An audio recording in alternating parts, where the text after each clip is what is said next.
I've just come down from the Isle of Skye. I'm not very big and I'm awfully shy. And the lassies shout when I go by, Donald, where's your trousers? Let the wind blow high, let the wind blow low. Through the streets in McKilt I'll go. All the lassies say hello. Donald, where's your trousers? I love it. I love it, man. That was great. Old Gaelic tune there. Yeah. So. We've had a few Irish boys on the show. Oh yeah. We're Scottish, but you know the alignment between the island and Scotland's very It's just close, the English right? So you got to deal with. it's sort of kind of the simple story, right? It's the lads down south. I don't want to get political. No. Like I'll just short story. I had a client. She was English, and all of a sudden I have Irish electrician, and we got along really well. Met him for the first time here. He moved from there to here. Started working in the industry. Barry, I'll just say Barry from he was doing a lot of work here, a lot of great work, and I met a lot of his lads. You know, they're all hanging out. But then I finally said, listen, Barry, I'm going to come to Ireland. I want to come to Ireland, right? Amazing. So I went to Ireland. Client found out that I was going to Ireland, and all she said is, "Why are you going to Ireland?" And I'm like, yeah, you're keeping up that English stereotype, man. Yeah, sort of right. I actually have more interest in going to Scotland and Ireland than I do England. I'm sorry to say. Yeah, likewise. You know what? The majority of the world agrees with you, right? So, well, without getting too political, yes, no, for it's sure. just how it is. Especially nowadays with stuff the way it is. I just think that the Irish and the Scottish people are. I don't know. I'm not gonna. Gavin, welcome to the show, bro. Thank you for having us. It's amazing. Thank you for having us. Beautiful studio. Thank you so much, man. We're so happy to have you. We're going to have an interesting conversation. Yeah, I was glad that you came by and we got to talk. Absolutely. And just shoot the shit and just talk business and talk life and talk. And we obviously agree on a lot of things. And it's not that I always try to get guests that agree with me because that doesn't make for a good conversation. No, I hear you. So we got Gavin MacRae here in the show, in the studio, GJ MacRae Foundation Repair. Obviously, the business has been around for 48 years. You guys know a thing or two when it comes to, the work that you guys do. You guys do top-notch quality work. Find these guys at www.wetbasements.com, Gavin at wetbasement.com, Facebook, Twitter, IG, GJ MacRae, all across the board, LinkedIn, GJ MacRae as well, too. And now you're finding them on The Construction Life. A pleasure. Could I shout a few people Totally, out? do it, Awesome. please, yeah. Yeah, so I just wanted to shout out to Dino, Maggie, Debbie, Ozzy, Mehmet, Milan, my mom and dad, and my beautiful wife. Nice. So one quick shout out. I'm wearing Ewan's baseball. This is one of my favorite tees that I like because I've always liked the 3/4 sleeve. Looks great. All right, and it's a nice fit. So Ewan, thank you so much. Renaissance, he does great work, and he's doing some challenging things right now.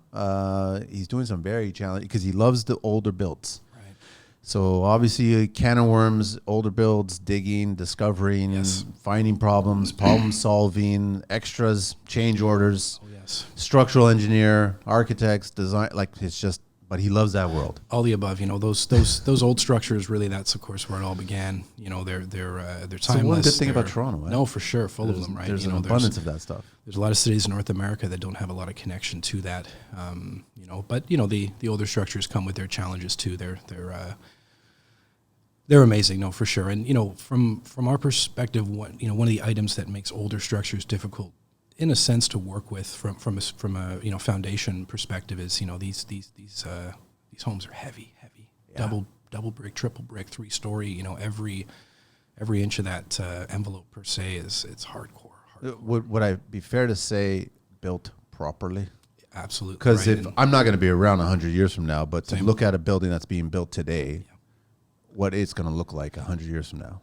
Yeah, no, I'm sure you guys think about this all the time. Yeah, no, for sure, and it's a sign of the times in a sense, right? We're in the throes of globalism, and the way people look at the future versus how they looked maybe at the turn of the century, significantly different, right? So our structures, everything, our vehicles, the microwave, everything falls into that category of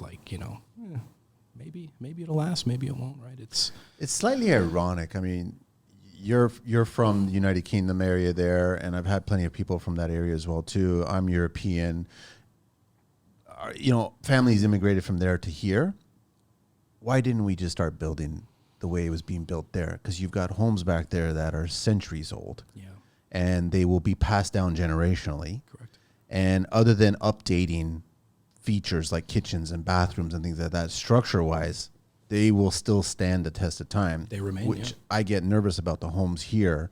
And the moment you start discussing about certain things that we're going to get into on this show, we're going to talk a lot about waterproofing and wet basements and structural and all kinds of underpinning and everything like that. These are costly items that are not beautiful looking items, Right. but extremely critical items. Yeah, the most critical, and it's kind of a, maybe a clash of perspective in a sense, because the most important things in a building or a structure anywhere in the world, right? It's all the things you can't see, right? And there's a segment of society that says, what, those are actually the most important things. We already know that, and then there maybe is another segment of society that says, what, how does this kitchen look, type thing. And I can appreciate both sides. I like a nice kitchen too, but I like a nice wall. Right. No, for sure. And that timelessness factor is, structure and stuff. It may not always be, sexy per se, but that really is the bones of the operation, right? And nowadays, maybe it's not at the forefront like it used to be. How did those conversations go for you, Gavin? How do they? I mean, I'm not, and I will never dismiss what you guys do, because I personally could be in a room with a bunch of designers and clients, and I will say what Gavin and his crew is about to do is far more important than your fucking stove and your Wolf and your Sub-Zero. I'm sorry, but it is far more important, because without the work being done properly at the foundation stage and rehabilitating a structure, because homes in Canada don't last as long as they should be lasting. Correct. You have no beautiful kitchen. You have no beautiful anything. You don't have anything, yeah. So it's like, how is that conversation? Because I'm sure that your dad taught you possibly a few tricks on how to navigate those interesting words and phrases that have to be expressed. For sure. And with one of his mantras has always been, keep it simple in that sense, right? Yeah. The access to information nowadays, with the internet and such, it's good because clients now, I find, are sort of more informed than they've ever been. Sort of in a positive way too. They'll have an issue in the basement. It's a Century home. It's in Toronto. It's in Hamilton. It's in old Mississauga or something. And they'll kind of Google it and they'll find that hey, there's someone else in the GTA or maybe even upstate New York or somewhere similar geographic zone that's had similar kind of things, and so they can sort of suss out what needs to be done. Almost in advance, sometimes of us coming. They say, look, we have an old house and, the foundation wall in this area is collapsing. We know that until we remedy this item, nothing above these floors or in this area is worthwhile doing. And it's like, right off the top, you're speaking our language. Exactly, right? And, I think, serious homeowners in that sense that are looking to really stay there and do the right thing, which honestly the majority of them kind of are, they don't want to patch it or cover it up, because oftentimes, it's sad to say, but oftentimes that issue they inherited from someone who in turn covered it up in the past. Yep. They bought the home, it's our first home, and this is amazing, and the basement's a little damp, little musky. We'll get to it. They get to it, they demo it, and it's like my God, discovery time. And in a sense, they don't want to do the same, right? So that's an interesting thing with we do find younger homeowners are really kind of interested in kind of doing the right thing, when it comes to that. So, do they know what they're getting into when they? It's one of those things. How could you know, right? Generally no, but at the same time, there is a bit of a leap of faith there, and the house or the location or the situation matches their lifestyle or their future. Yeah. And they say, what, this is a spot for us, and whatever comes with this, we're going to take sort of on, hoping that, there are no major issues. Sometimes there aren't. Sometimes there are very significant issues. We do, interestingly enough, geographically, like, we do structural repair, underpinning, all that kind of stuff, all through Toronto, all through the GTA, but in the last, I don't know, maybe 4 or 5 years, Hamilton specifically has become because there's been such an influx there, right? There's a flight of capital out of Toronto. Yeah, better bang for the buck in Hamilton. I get all that. Same homes, same style of homes that were built. Yeah, even larger, even more potential, right? And bigger lots, this and that. Hamilton comes with challenges as well, but.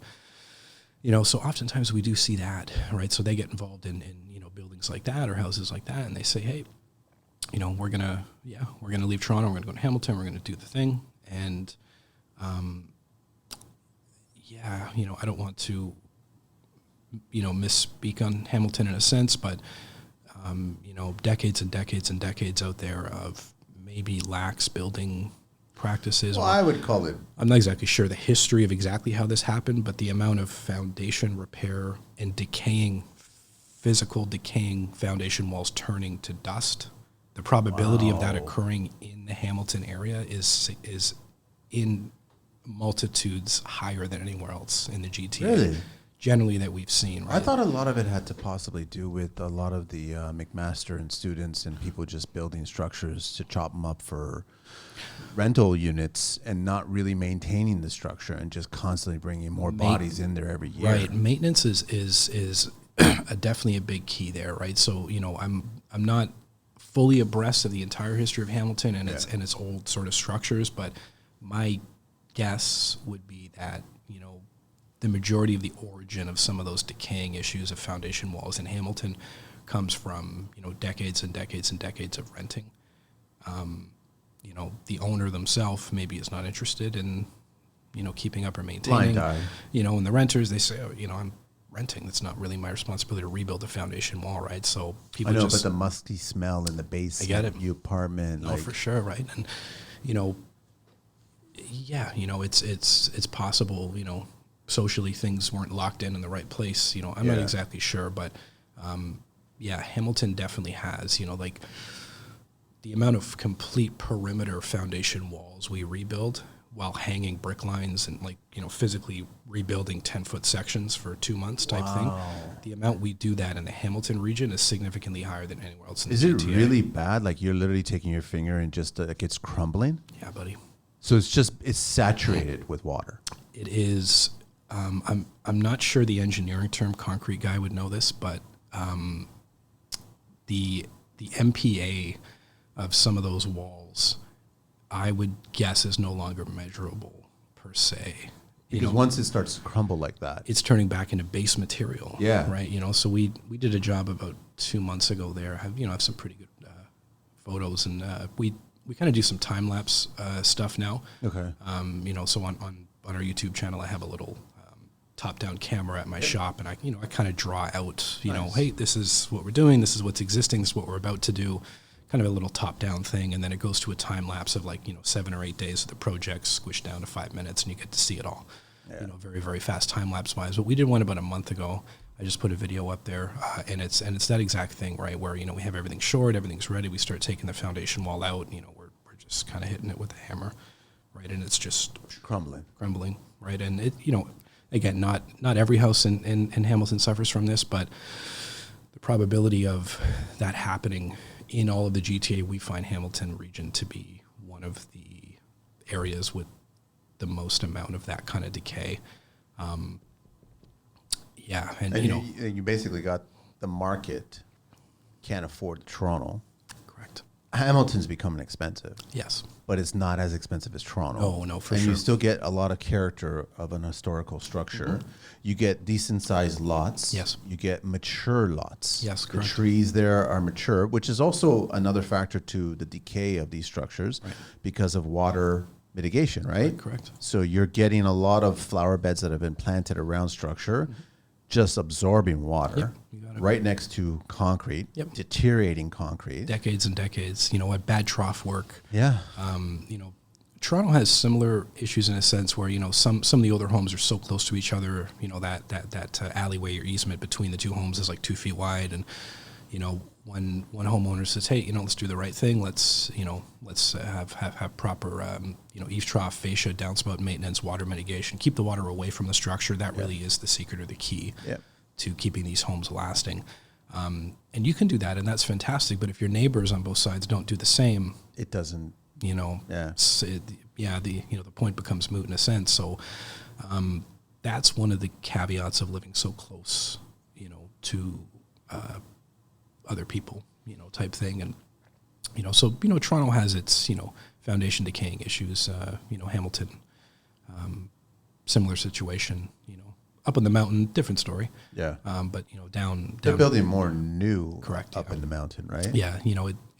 It seems that maybe planning or city planning up there was kind of maybe more together type thing.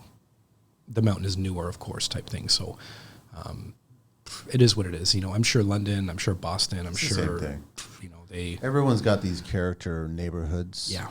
I just find it fascinating when you start reading some of the data and you look at history and you go back and all of a sudden you find out that a house on a certain street in Hamilton not too long ago, possibly in the mid 80s, early 80s, sold for like $23,000 Right. for the home. Yeah. This wasn't the tax. Yeah. This wasn't just a basement apartment. Yeah. It was the whole home. Everything. Which was a decent sized home. It was realistically probably about 15 to 1,800 square feet. Right. Had a front porch, all brick. Yeah. You know what I mean? It was boiler. Mm-hmm. And it's like 20 some odd $1,000. The other day I read a statistic, and it was kind of a loose, somewhat loose, but it had to do with, I think, San Francisco at the turn of the century, 1900s, and it was something along the lines of, 1 or 2 years' salary, completely saved, purchased, Bought a home. homes, right? That was kind of the going thing. Nowadays to think of that, it's just, I can't even get you your deposit. it's unimaginable, it can't even get you in the conversation, type thing. So it's tough. And, there's only so much land and everyone wants it in a particular place, right? Canada's full of land, but nobody wants it in Kapuskasing per se. I'm sure someone up north does, but it's It's a different, honestly, you have to have a different mindset today. correct. As much as we can try to learn from history and go back and understand where it was and where the market was or where it's going or whatever, but we're on this course. Yeah. You could talk to anybody that's in real estate or mortgage brokering or banking or anything in construction. This is not going to about face and start to drop. Nothing's going to stop it. No. And there's benefits to the free market per se, and there's sometimes things go sideways, right? And it's old saying the old man used to say to me, with you can sit there sobbing or find a way or whatever, right? And it's it's one of those things, right? It's like, man, it's not fair, but things were never fair out here in a sense, right? So if you can get in the real estate ladder by any means per se, right? But you guys are in a special part of the industry, and I love seeing younger people appreciating these structures. Yeah. But I could also see these younger people reluctantly or trying to negotiate with you on how far can we push this safety goal line about how much structure and repair we need to do Right. to maintain these structures, because I don't think these young people that are buying these homes somehow found this money, whether through 2 divorced sets of parents or retirement funds from somebody or whatever, and they found this money to be in this specific neighborhood. I never have conversations or see them talk about, we're here forever. This is our forever home. Yeah. So why am I going to spend 6 figures repairing the basement structure of this dwelling? It does go both ways, right? It really surrounds their kind of intent, what they're looking to do, right? Yeah. Some of them are looking to Stay there. They have no plans to change anything per se, right? So they generally really want to, kind of go all in and do it right, within reason. Other clients that are looking for a quick fix or quick patches, usually you can kind of suss that out. If the home's being flipped or there's, a student housing scheme at play or something like that.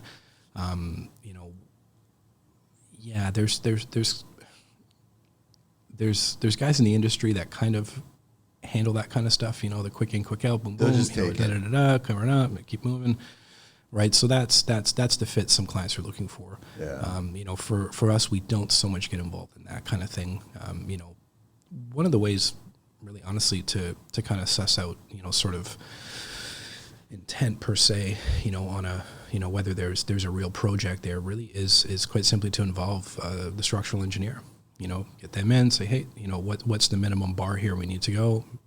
He or she'll say, hey, this is what it is. The full blown thing is a different thing, but when clients do kind of get engineering documentation in order and stuff, that's when stuff, really becomes real. You're all in. serious. You're like No doubt. If you're already starting to spend the money on those conversations, You got it. and getting those drawings made, Correct. and getting those site visits happening, and then submitting to the city, Yep. you're all in to do Correct. this, right? Yeah, you no. have to do this, right? Pretty much, it's, it's just one of those things. And, oftentimes even nowadays, again, with, Google and just access to information, younger clients, they're generally more savvy on computers and such, and they'll, they already kind of know that. So oftentimes we'll get calls and say, hey, we have a property here, XYZ, here's what we need to do. We already have our engineering documentation in order. Here it is. The moment we get there, it's already prepared. It's like, that's a live job. That's far and few. No, That's what, you'd be surprised, right? Right, Like, okay. Like foundation repair per se volume isn't like, volume of plumbing or something like, there's tens of thousands of There's variables. leaking taps and such, Yeah, right? yeah.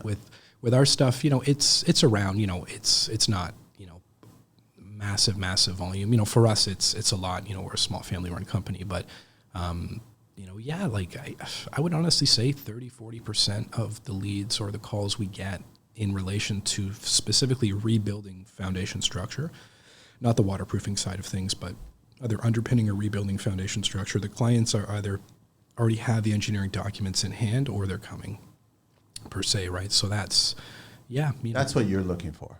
That's nice, right? Because the legwork's done. You can tell they're kind of serious, and everything is very clear, right? Oftentimes people say, "Oh, what do I do?" I say, "Well, this is my opinion, or the opinion of our company."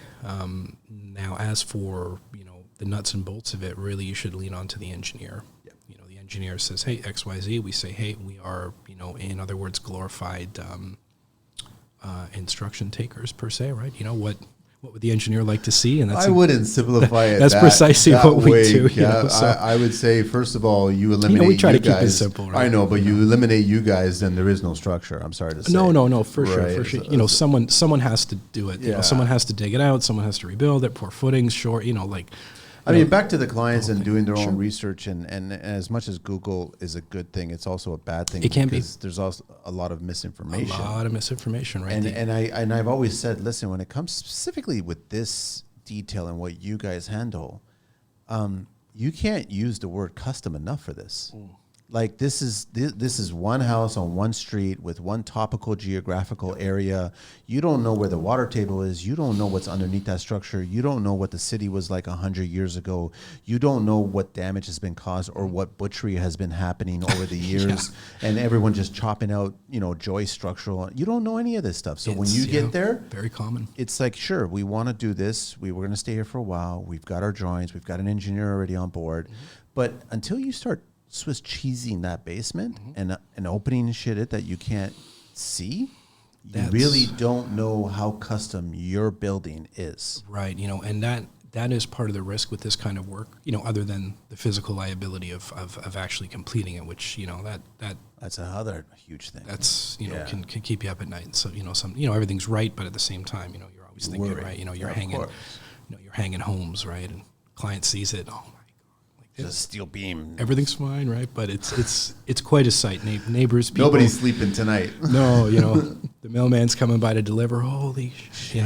It's generally a spectacle sometimes, where people are very, interested in such. But, there's that side of things. But at the same time as well with quoting projects like this, right? You start to get involved and things change and such. And it's like, you really, really, for us anyways, we really, really, really don't like to adjust our price per se. Negotiate. You come to some, you open something up in a wall and you find, Jimmy Hoffa, or you find you know what I'm saying? That's clearly a different story. But no, it's always funny to find, we like to come in at this number and we already know and we've calculated everything and this number doesn't change. And clients really, really like that, where they say, okay, again, within reason. But that's based on experience. Correct. And the business that Yeah. your dad started and you've taken over. Correct. You guys it's not your first canoe trip. And Correct, you've yes. dealt with homes in Toronto, in and around the areas, Hamilton, and now you're dealing with a bunch of homes. So it's kind of, for lack of a better word, I guess the contractors of yesterday kind of did the same work over and over. So once you open up a section of it and you discover something, then you guys are like Columbo contractors. And you figured out, I bet you any money, since they did this, I guarantee you that this happened. And 9 out of 10 times that's, it is. You know, we can kind of predict, you know, like thinking in a sense, you know, how the old boys maybe looked at it in the 70s or the 80s. And like, we're kind of coming in thinking, you know, in the 80s, you know, this is probably what they were going to do. And, you know, we open it up and yeah, it's basically what they, you know, so it definitely comes from, you know, experience. You know, every trade or every job has their, you know, tricks or tools of the trade. You know, for us, the estimation side of it was always a very careful operation, you know, and the way that, you know, to keep it real simple, you know, the way that you know that in your sleep is in the past, you know, you get burned. Yeah. Right? Like, that's how you learned. You know, and it's like, dang, that hurt. That really hurt, right? And as time goes on, it's like, you know what, that's not going to happen again. And so, and you know, from my old man's perspective, you know, within reason, he would, hey, you got hurt, let you get hurt. Yeah. You know, within reason, of course, you know, in a kind way, but pain is a good thing. It makes you feel alive. You know, you don't forget that stuff, right? And it's like, you know, that's a very special thing about it all, right? You know, the victories are sweet, but you know, the defeats, they really, you know, again, knock on wood, we're, you know, nowadays, you know, pretty lean and mean per se, but you know, back in the early days, you know, in my early 20s and such, you know, that fucking, you know, what am I getting involved in here? I know. You know, and you're all in, right? You know, and you get it done, everyone's happy, but it's like, you know, that was a tough one. It must be a good feeling though, eh, Gavin? Like, it's just like, I remember I used to have a place down in St. Clair and Dufferin area, and the classic problem with those homes were the front porches and the 2 foot by 2 foot posts that were holding, the concrete posts that were holding a 6 by 6 beam of Douglas or whatever it was, and holding the rooftop, possibly sometimes the second story. Mine was a half second story and just a canopy. And those things were always leaning Tower of Pisa. They would always start to move. Now they always start to move, not because the house was moving. It was because those posts, when they built those structures, they didn't put as much love in the footing of that post as they did the rest of the structure. Correct. It was an afterthought at that point. So sure enough, that footing is deteriorating, and that's why your post is starting to lean. Correct. And so I actually had to do that, and it was my neighbor's dad who was a retired brickie, and he kept on looking at me, kept on asking me, when am I going to do it? And I already knew in the back of my head what was involved. Right. And I was like, okay. And then he kept on insisting. He goes, I'll help you. And the guy helped me, and we had a blast do it, and we took care of it. We did it properly. Beautiful. And sure enough, we dug down, ripped apart everything, and then we discovered it was basically just sand at the bottom there. Right. Yep. So I mean, you knew as a person who's been in the industry, you knew exactly what the culprit was and what to fix. And then he's a brickie, so he was able to break that no problem. Sure. Yeah. We didn't destroy any of the original blocks and bricks, so we just reused everything. Yeah. So it actually looked like nothing ever happened. That's the plan. But that's what you guys do. Like, it must be a great feeling to sit back and go, you do all that work, you have that sweat, sleepless nights, you have beams holding, you have bracing, you have all this kind of stuff. Yeah, man. You pull it off, you do the underpinning, you do the structural, you take care of all that stuff, then you're done and it's ready for the next trade. And you look back and you're looking at other homes that desperately need this service as well. Yes. But you know that one structure you just did, that's not going anywhere. No. For the next century plus. You know, that's the objective on our end. And when you pull that off in a clean way, the client's happy, we're happy, all the guys are happy, everyone's happy, the town's happy. It's like, you know what? This was a good week, gentlemen. That's the way it's supposed to be. You know, and keep it simple. And Monday's a new day. You know, and try not to hang on to last week too much, but at the same time, it is a feeling that is not easily replicatable. Yeah. And labor is not easily counterfeitable. It's a good phrase. Per se, right? It's, you know, and it's nice, right? And honestly, this, you know, Brafasco, Brock White Construction Materials, and National Concrete Accessories combines the best of each brand's 50-plus year legacy now as one team across Canada. Whether you need professional-grade construction materials, tools, or safety supplies, their team can help you get what you need from the leading trusted brands in the professional business. Their experienced and knowledgeable associates provide technical support, sourcing and quotations, delivery, local pickup, and stocked offerings, plus so much more. So whether you need concrete accessories, masonry products, fasteners, or power tools, the teams at Brafasco, Brock White, and NCA can get what you need to complete your project. With over 70 locations across Canada, trust the Whitecap Supply Canada team for your next project.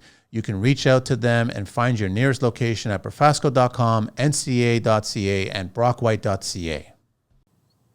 I kind of look at our stuff sometimes, like, our stuff is very ancient in premise, right? We hand excavate. The shovel's got to be the oldest I remember you telling me tool that. there is, right? You know, my favorite tool still is just a shovel.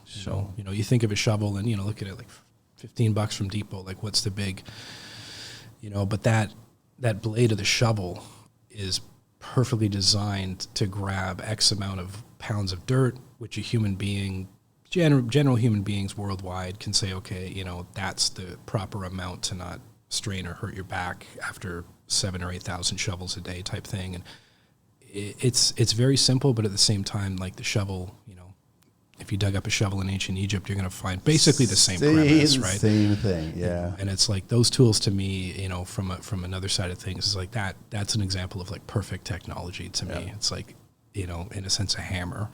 The geometry, metallurgy, materials, there's titanium hammers now, all this wild stuff. It's still the same tool. It's still the same hammer, man. I know. It's true. And shovels will still be the same.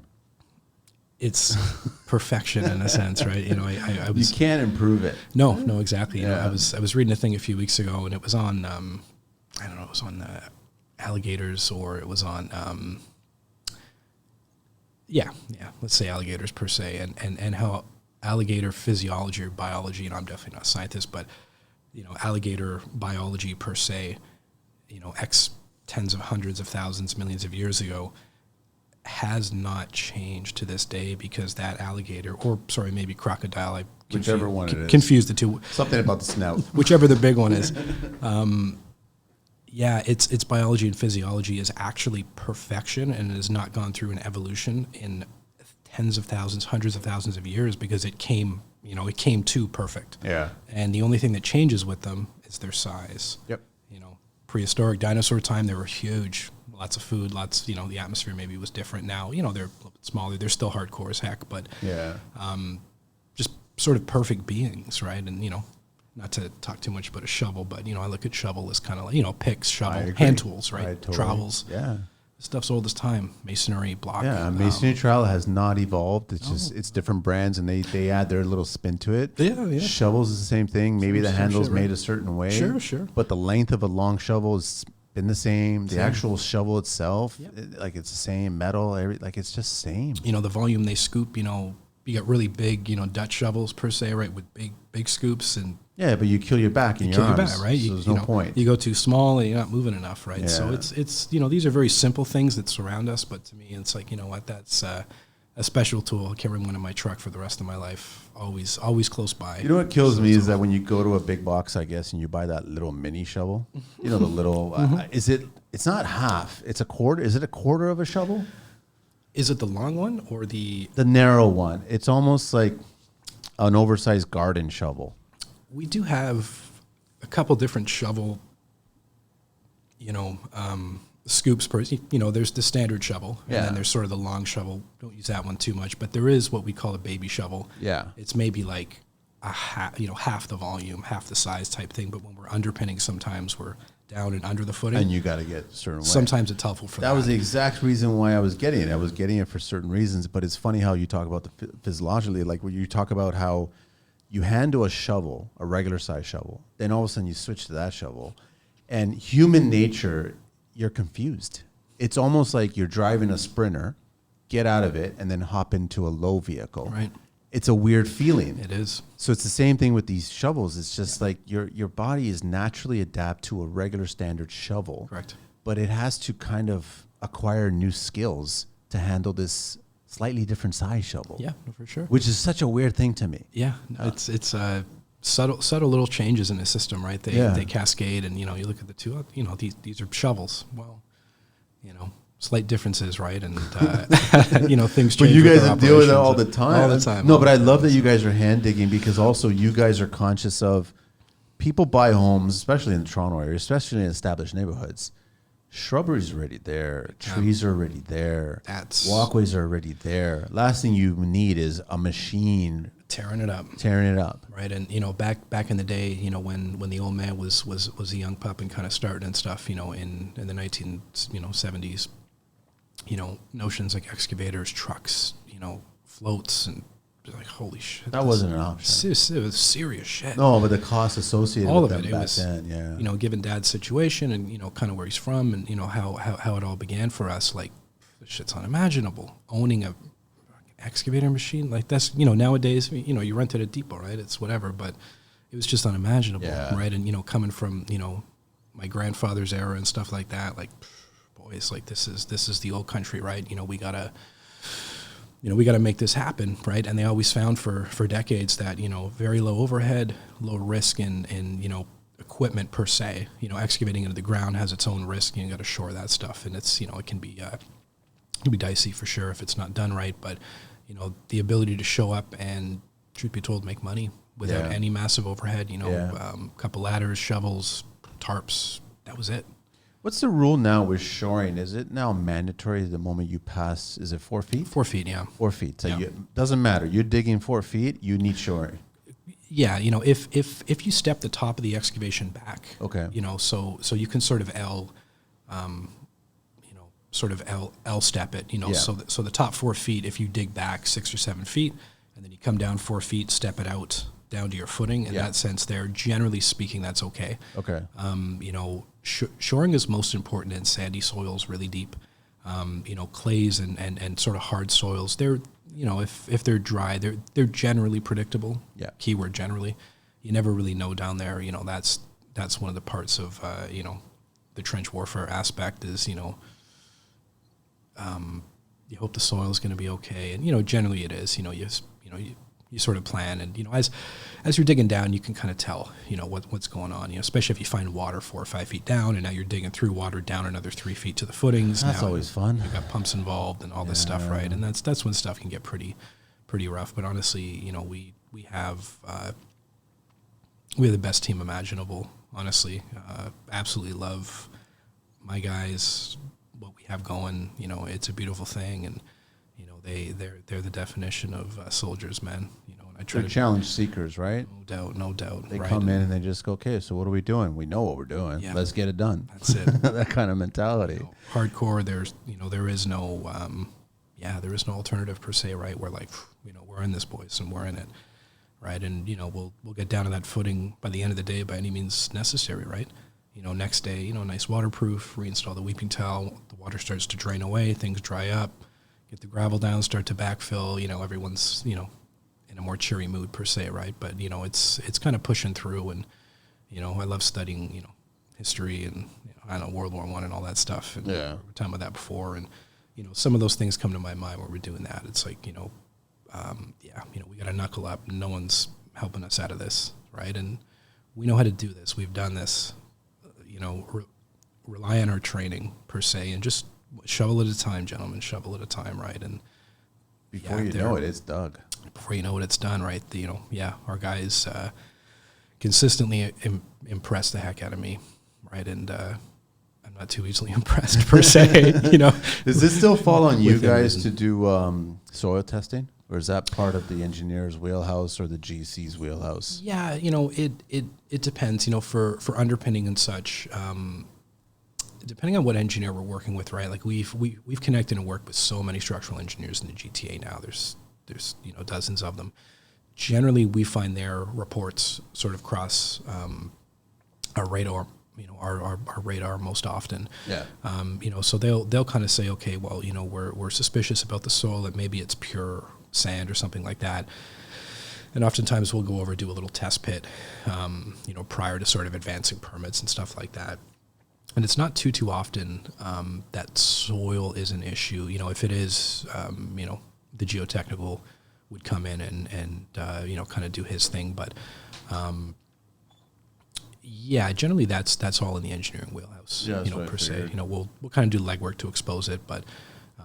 But hasn't the city been documenting? Because I remember having a conversation with an engineer at some point, and they were starting to put grids of certain areas of the city. I've heard that, yeah. These sands, like these soil conditions, are all very similar to this. But I guess it starts to get a little funky because at some point, I mean, if you're from the Toronto area, then you kind of understand. At some point, south of Bloor starts to get very watery. Right. But north of Bloor, it doesn't get very watery. Right. But then there's also other sections that get very sandy. Mm-hmm. So it's like, I mean, are we still asking for these soil tests to be done so we can confirm what the KPAs on this, and so then we could just make sure that that dwelling is taken care of instead of assuming that the dwelling that was beside it that did their work, this is what they had. Right. And you assume again, but I guess in construction you don't necessarily want to assume because there might be issues at that point, so you might as well just test it. And for the cost of testing. Yeah. No, once the labor's done, the hole's open, the soil's there, they come in, do their thing. Just test it. So usually, we kind of rely on the engineering side of things to whether that's yay or nay. I've heard the city is beginning to build a grid. Okay. With that in mind, where say you're north of Bloor, say I want to underpin.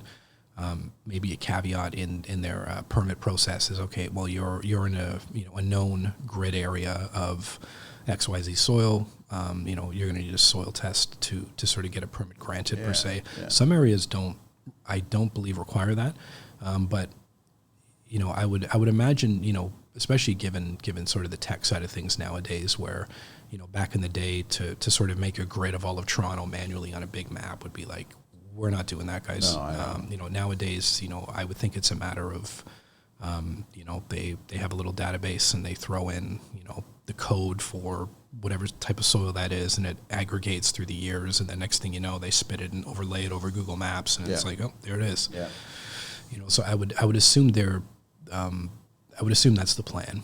But also it helps you out when you want to estimate. So then if you've got an address, you see it, and you had access to that grid. No question. You'd be like, okay, well, most likely you guys are this condition. Correct. So and we've been down that road before. Funny, yeah. Funny you say that, because we've just recently, in the last few years, kind of digitized our entire process. Wow. Prior to this was a lot of paper, which was reliable for 48 years, right? And nowadays with stuff the way it is, almost all of our stuff is now digital strictly. Nice. So in that sense, we complete projects, and part of the completion of that job per se, for us to be able to close the job, we state the soil condition of that property. So we're going to have ourselves in the next couple of years our own little internal general overlay of what is to be expected. We know through experience certain areas that already are like, oh, that's north of Dundas here in Oakville or something. That's, that's going to be hardcore clay, or, we're right at, Rattray Marsh. We already know what that's about. Yeah. So we already have our own little pockets of information, but we're kind of working on our own little internal overlay scheme as well. It's just from digging and logging that information per se, right? Back in the day. Well, you've got a job, and I'm sure that you guys probably have job notes and exactly. You just, outside of finding bottles from 100 years ago or whatever, Pepsi, Coke bottles or whatever, and finding whatever little things that you guys would find. Yep. You're also making mental notes about what the site conditions were like. Big time. Because you kind of have to, because most likely if you guys are there for a period of time, and a neighbor is considering rehabilitating their structure, then they might give you guys a call first, and then all of a sudden, and I've said this to clients 1,000 times, when it comes to things like this, don't start looking for the cheapest. Like that's just a recipe for disaster. It's a common thing, right? And they want to, right? It goes back to, in a sense, too, where it almost kind of depends on what kind of client that is, right? Because some clients, the aesthetics outweigh everything, right? And again, I can wrap my head around that, right? Some people don't have experience with anything other than that, and that's okay. So some clients look at that and say, slap some tar on the wall, who gives a shit? So they'll or whatever, they'll. I give a shit. Right, no, I hear you, right? So some clients are like, the lowest price that's not a granite countertop per se, right? But then other clients know that, this is the reality, right? Like you're generally excavating down to a footing, and a huge amount of labor, whether that's with a machine from other guys or by hand with us.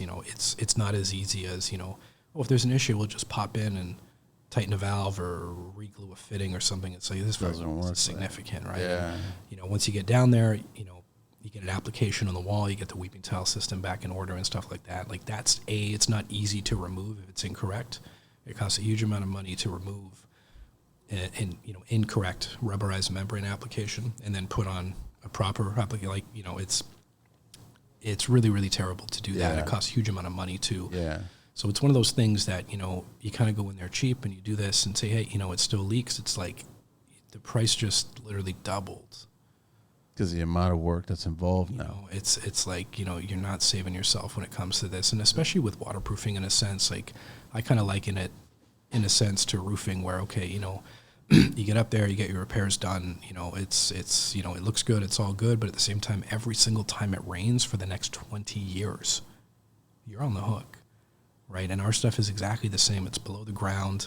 Soil, as lovely and amazing as soil is, it's acidic, it's gnarly, it chews, kills everything, right? You put anything in the ground, it doesn't survive, right? So the rubberized membrane, all of the, materials used to waterproof, like it's definitely hardcore tested down there. And every time it rains and thaws, winter comes, things move, crack, crunch. It's kind of a hardcore warranty process, and that's one of the things we really push with our waterproofing patches is that we can really truly guarantee that 15-year period.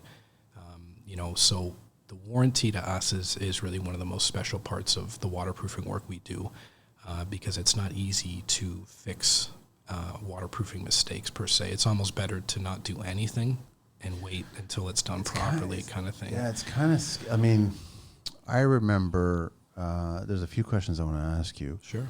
I remember seeing a bunch of tract building homes being built in the early mid 80s, and they would spray that just black paint. It wasn't even a waterproof membrane. Yeah. And I was just like, it's kind of like a primer sort of thing. But you would see defects in the concrete. You would see possibly cold pour shocks, right? Like the lines. And you would see just like, then you've got the patches for the through bolts, right? Mm-hmm.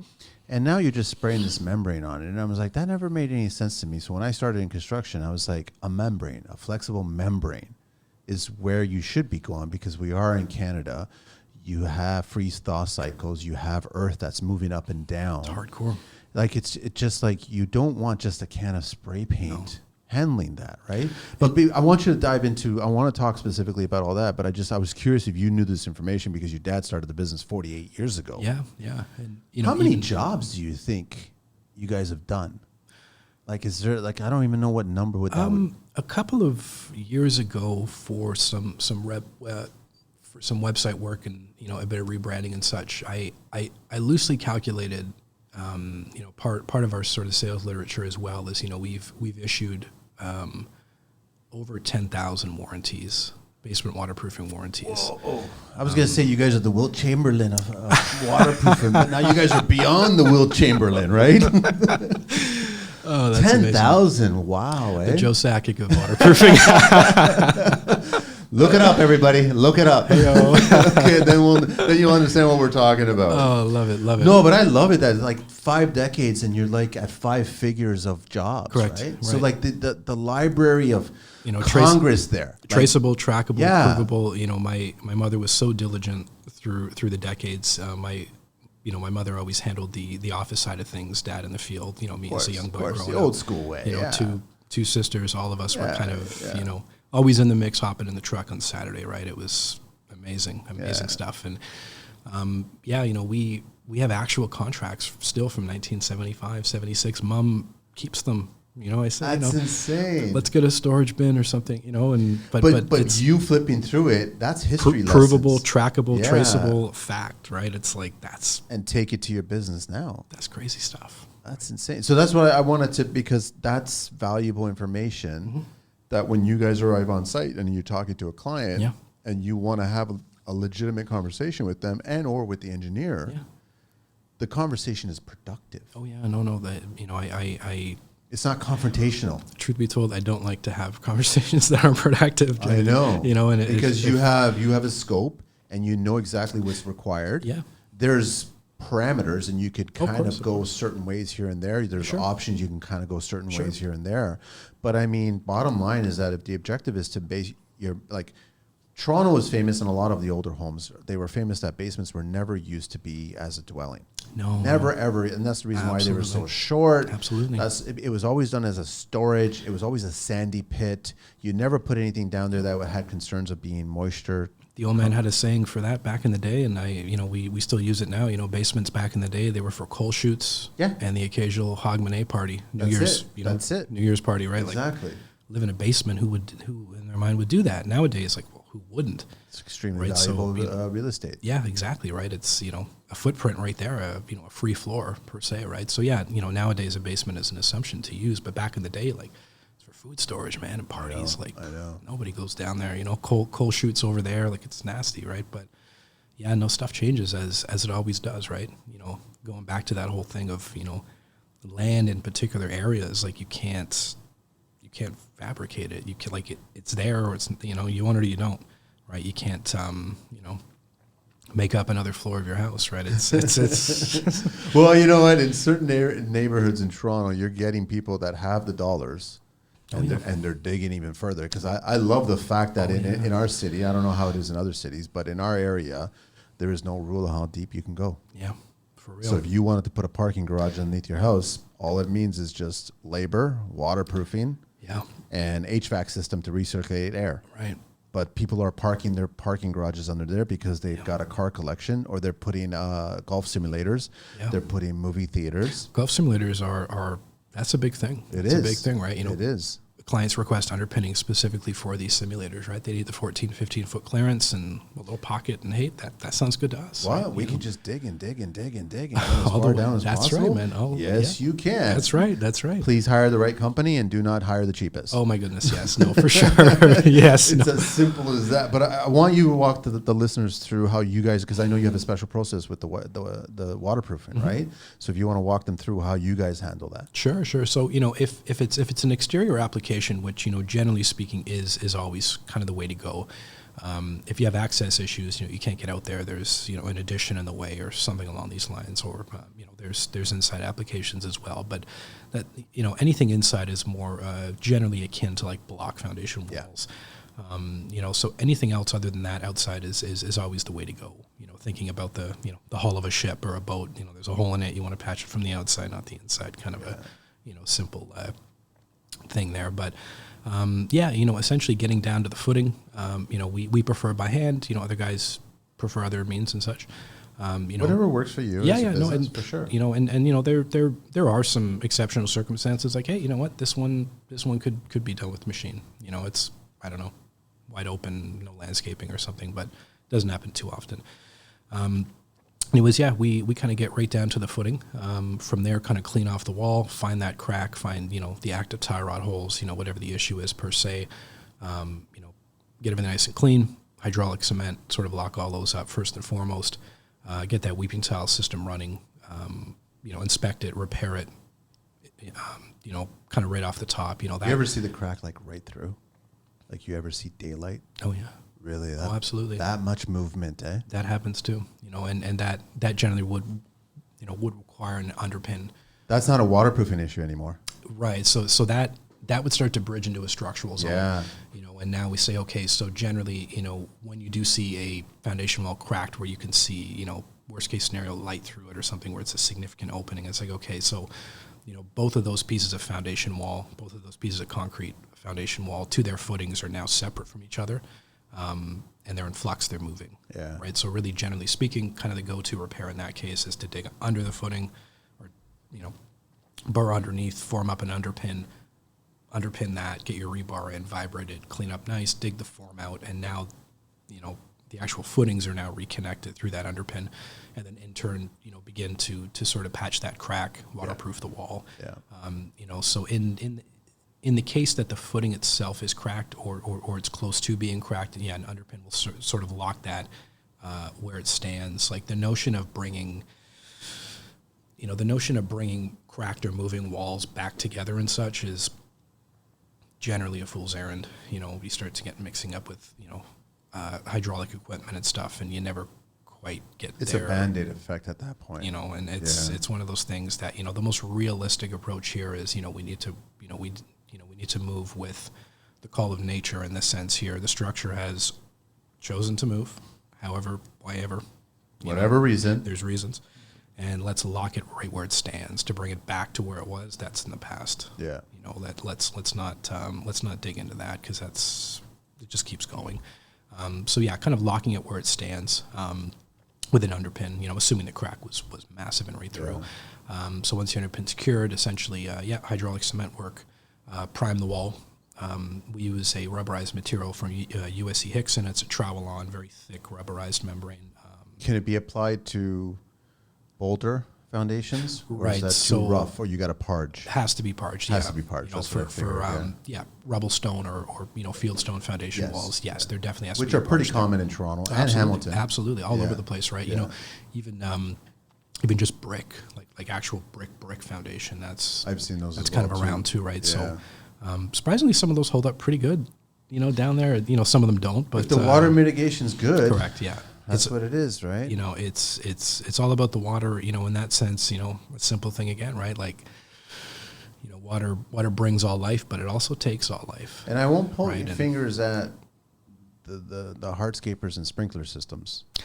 But if you buy a home and all of a sudden you want to have water at any given time and you're seeing spray patterns just shoot into basement walls, Pretty common, right? and all of a sudden you start seeing a crack and you start seeing a leak, and I'm like, so you basically brought Mother Nature right to your house and didn't show where Mother Nature can go out. Correct. That's what we're supposed to do. Correct. Mother Nature's there, but she's got to be kind of shown where to go. Correct. Away from your structure. And to be gentle in a sense with Mother Nature, you know, say you have garden beds or something along the foundation walls, you know, you want to keep those plants and such alive. I can understand that. You know, drip hoses, you know, That's what I was just about to say. very Yeah. subtle. Just give it a little bit of water.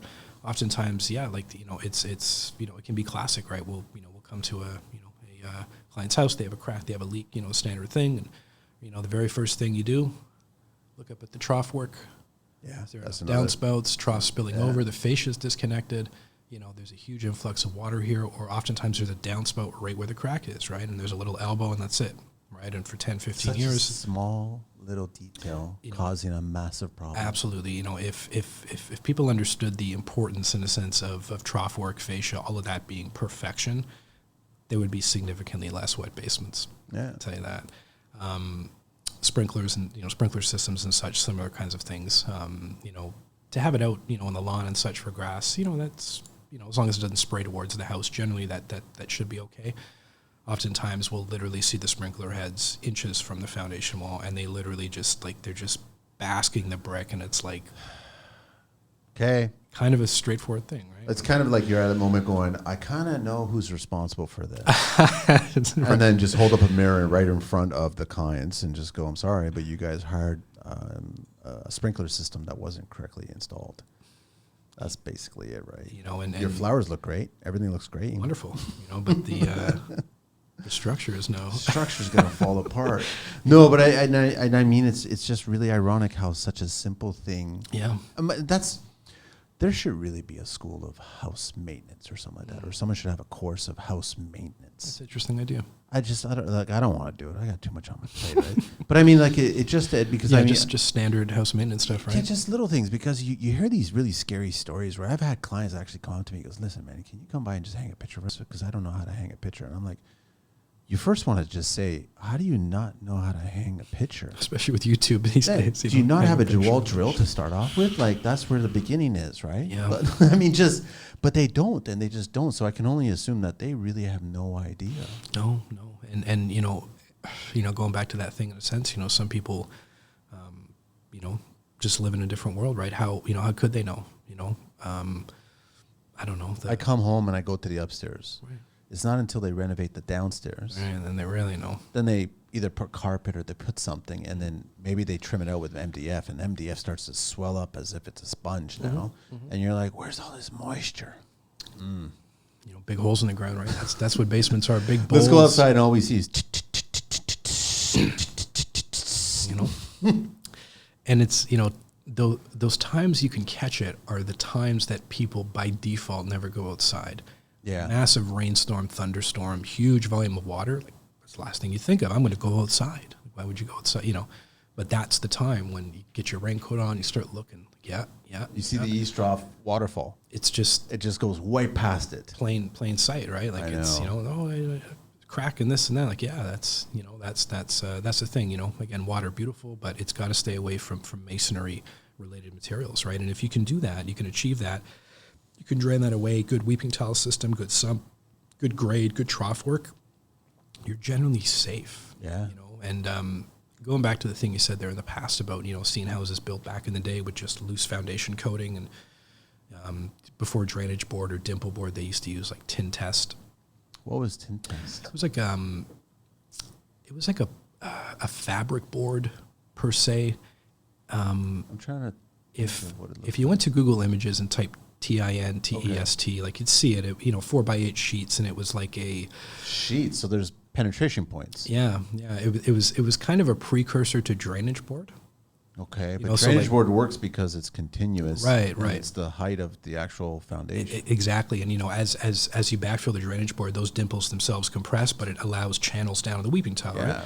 Very brilliant simple, ideas. Brilliant. He's on the beach right now, just counting his mojitos. Right? No question. And whoever did that, good for them, because that's a really simple, brilliant little solution to an age-old issue. Yeah. So that's awesome. But prior to that existing, tin test was really one of those materials that I guess attempted to do that. I don't even know if they sell it anymore, honestly. Like probably not. I wouldn't even know where to buy it. Sheets, and it's just a point of like you'll see water penetrating. Unless how would you seal the joints? Like underneath the. What's this? Oh, you found tin test? Yeah, over there. Say the natural fiber. That stuff there. Tin test, yeah. It usually was like a tar board type thing. So behind the tin test, you would put your foundation coating on the wall, just like you kind of see, I guess, there. Got it, okay. And then the tin test was an attempt to vertically wick water to clay weeping tile, maybe. Does that work? Or it looks like it's just a porous version of a That's what it is. Kind of correct, thing. Yeah. So I look at it as like I'm waiting for chia seeds to grow on it. Right, yeah. No, it's right. It's just saturated with water. So whoever... This is the way they used to do it, essentially. And, as years pass, naturally, that tin test, it just decays, right? Like, to dig up a foundation wall that had tin test on it, like what you'll find, you'll never find the tin test. You'll just find, sawdust or something. Yeah, like just tears, compost, tears and strips of it, right? So like, but it did help back in the day before drainage board. It did help us where we'd waterproof the wall sort of with our proprietary application per se. And then we put the tin test in front of the patch, and when we backfill, the tin test would offer a separation layer between all the soil and the rocks and all the crap going in, so it wouldn't scratch our patch and damage it upon backfill. Yeah. So back in the day, that was helpful. Drainage board, of course, does that now. You wouldn't want to backfill a rubberized membrane. But you were protecting the tin test too. Yes. And that's more of an application of just a tin test. Right. Yeah. So, going back to the foundation coating applications of the 70s where they used to just spray on the black stuff, throw the tin test on, backfill it. That was it. Part of that, I would guess, had to do with the fact that with new homes, that warranty program was only a couple of years. That's not very... And so they said, okay, well, we're going to go minimum because by the time this becomes an issue, we're out of the mix. So it's like, okay, what's the minimum? Throw it on. Build the house, backfill it, everyone moves in, they're happy, everything's great. When this wall cracks in 5 years, it's on you. Like it's not on the developers or the builders. So they just, that's just what they did. How many builders of the past, when they built these homes 100 years ago, were expressing that same thought? Nobody was. They were thinking of their children's children probably living in that house, right? And exactly. It's just a different way of seeing the world, right? And there's, some places in the world that still kind of build under those principles. You see, even through Latin America, the Caribbean, even still parts of Europe as well, Asia as well, like Eastern Europe, right? Like these houses are built, vibrated concrete to the roof, rebar, like it's just like, wow, these things are like not decades, centuries, man. Wild, right? And no one would ever, quote unquote, in Oakville build a house out of poured concrete 3 stories tall to the buildings and commercial, maybe, but it's just something they wouldn't do, and it's just different mindsets, different perspectives, right? And to some people 20 years is good, other people they're looking 2 centuries in. That's why I was asking about the whole forever home. Are we going to stay here? Because if people had more of a mindset that sure, we're going to stay here, then it becomes a generation home. Right. It gets handed down to either our children or our children's children. It's a beautiful thing. Like, I mean, that's a European mentality where it's like the home was always passed down inside the family. And the way things are going, That's what it's becoming now. look at the real estate market now. Yeah. And then imagine it 20 years, it's not going to magically, homes are open to everyone. Doubt it. Right? So maybe we go back to the old school, right? There's an old sci-fi series called Dune. I don't know if you've ever... I've seen it. Based on the book. Yeah, exactly. Yeah, Frank Herbert's. And they're so far in the future in Dune. Dune takes place like 20,000 years from now, like as far in the future I've ever seen a sci-fi novel written. And it's like everything is known, everything's understood, everything is everything per se.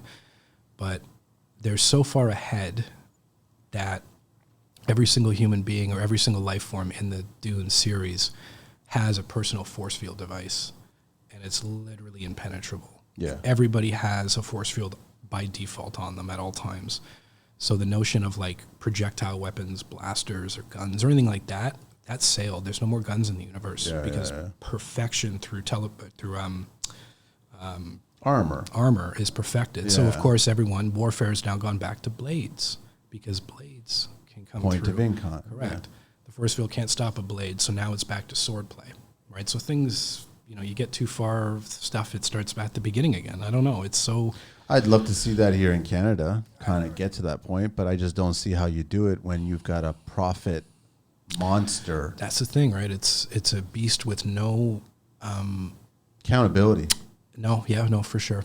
And it's sorry to say, but the appetite is infinite, right? Yeah. It's profit driven, and I can wrap my head around certain parts of that, but at the same time, greed is blind, and I don't know, right? But you correct me if I'm like, when your dad started, it started with hard work for a hard day's pay. No question. It still is exactly. But the thing is, you haven't been around for 48 years because you're not making money. Right. You're still profitable. Oh yeah. But you're conscious of accountability. Right. And that's smart way of handling business. And we can dog the government. If the government if we ran our businesses like the government, you wouldn't have 48 years here. No. You wouldn't. You'd be tin testing everything, right? Right. That's what you'd be doing. And we were surprised that it fell apart. Why did it fall apart? I hope they're not watching, but the government have never been, even in times of, it's terrible as it sounds, even in the times of infinite business, say like during World War II, there was no shortage of things to make. Yes. There was no shortage of, money to be made for corporations and such. Even in that zone, they paid 10 times the amount of money, of course, for a tire than was required. I will say this though: the government's never been good capital allocators in that sense, right? But they don't have an incentive structure to make them. Hey, if we don't do this, everyone's out of a job. There is no. If you mess up, then you should be fired, because guess what? That's what happens in the real world. Right. But they don't get fired. And it's tough too, because if, all of that government sides of things was sort of private controlled, you might see more efficiency gains, but at the same time, risk of, I don't know, it's a really delicate thing where it's almost like, in some senses, to keep things, quote unquote neutral. You have the government, they're bloated, they blow dough, they don't really know, but at the same time, there isn't one single person who's like got it all under their grip. It's kind of a mishmash of confusion, and let's hope this works out. But the alternative of, say, I don't know, going back to the sci-fi thing anyways, you'd have a corporatocracy where that government would be a government, but they'd actually just be a corporation with board members and things. And then you look at that world and you're like, fuck, man, that turns out to be RoboCop. It's exactly what it's become. Or whatever. It's like, man. So I don't know, man. It's a scary thought, but I mean, it's just like at the beginning when we were talking about how like this is the price of homes, this is what it's going to be. Construction is just getting higher and higher. Yeah. To maintain these structures, you have to maintain. People think that they get a brand new dwelling and I don't have to do anything but repaint the walls. No, it doesn't work like that. You have to maintain machinery, ductwork, all kinds of stuff. Filters have to be maintained, have to be replaced. Alarms have to be tested. Windows have to be tested. Your water mitigation, that has to be tested. You have to make sure that they didn't make an error on that way. You have to make sure that no sprinkler head was faulty. You have to make sure that, I don't know, squirrels or anybody else didn't go up there and damage some of your eavesdrop. You have to maintain all. Flashing, it has to be correctly installed. And you got to have trades on your dwelling that actually care about the purpose of the application of the product. Correct. You can't just mindlessly put on your blinders and install that product and hope that it does what it's supposed to do. Yeah, and that's one of the missing links in a sense with some of the, stouter sort of trades is, anyone can throw a tap con on a wall or whatever, but that's, that vision per se of supporting that as time goes on, right? You go to a house, you waterproof, et cetera, et cetera. As wild as it sounds, we've had calls, we've done, little single crack repairs in Oakville. That's kind of the smallest thing we would do would be like a single crack repair waterproof type thing. And, we did that and, our warranty would be 15 years, which is the product's warranty, right? So, there's all these warranty schemes out there, a lifetime or this and that. But they're applying products sort of to the wall that literally manufacturers say this is only good for 10 years. So how can you offer a lifetime warranty on a 10-year product? But it's a marketing ploy. There's no question, right? And most people can see through that and such. But, in our sense there, our warranty specification is what the manufacturer specified the product is good for, 15 years. It's transferable within that time. You sell the home, new homeowner gets the warranty, the remaining area happens all the time. Yeah. We meet clients all the time. Hey, you did this for Mrs. Smith in the past. We've bought the home. Just wanted you to come by and take a peek if you see anything else. So we kind of, can continue and develop relationships that way as well. But, it's, honestly, we've had calls. I shit you not. We have a 15-year warranty. We've had calls 14 years, 11 months, and 5 days. Hey, that crack you did seriously in 92, it's got a leak. Really? We'll be there in the morning, Mrs. Smith. Really? Straight up. And it leaked? Slightly, after, 15 years underground, which is an exceptional thing, right? And honestly, more often than not, the clients are like, how much? It's like, thank you. That's very nice, right? They kind of recognize that, man, 15 years underground.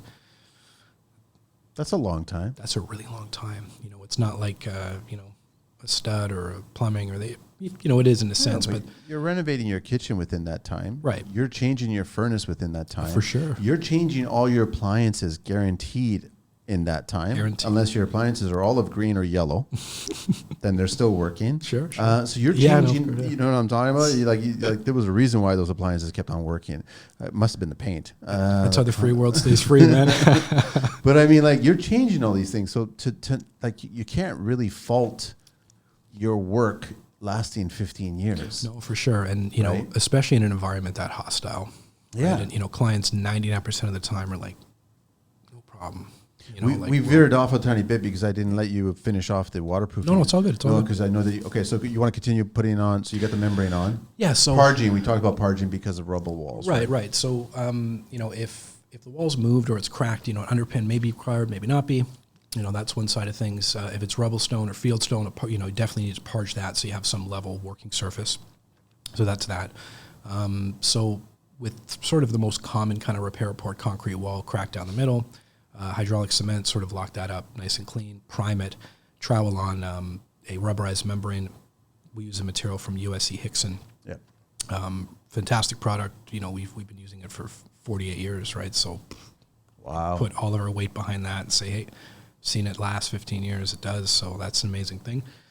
On top of that, fiberglass mesh. It gives the patch a little bit of rigidity and movement because, of course, things keep moving through the wintertime. Yep. Wintertime is a real big test of things here in this part of the world. In the south and such, a little bit different, right? There's no winter. There's no frost.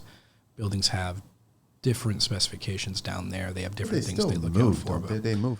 Yeah, rains and moisture make things kind of, the expansion that divine expansion of ice from liquid water to ice. Of course. That is a force that is literally People don't understand. Non-negotiable. It is, know.